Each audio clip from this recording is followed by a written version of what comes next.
మల్లన్న బండారిని తీసుకువచ్చే కథ మీరు వినే ఉంటారు, లేకపోతే ఈ వీడియోలని చూడండి.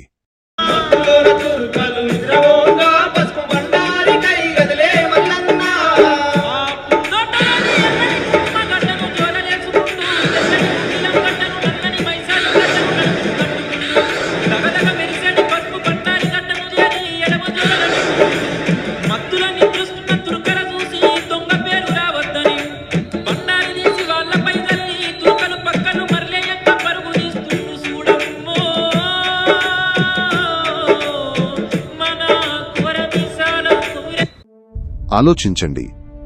సాక్షాత్తు శివుడి రూపమైన మల్లన్న అసురులనే గడగడలాడించిన దేవుడు ఒక చిన్న రాజ్యంలో దొంగ అవతారం ఎత్తుతాడా? నిజానికి ఇది మన చరిత్రను మొఘలులు ఏ విధంగా మార్చేశారో చెప్పడానికి ఒక ఉదాహరణ. మల్లన్న బండారిని తీసుకువచ్చే కథ మీరు వినే ఉంటారు, లేకపోతే ఈ వీడియోలని చూడండి.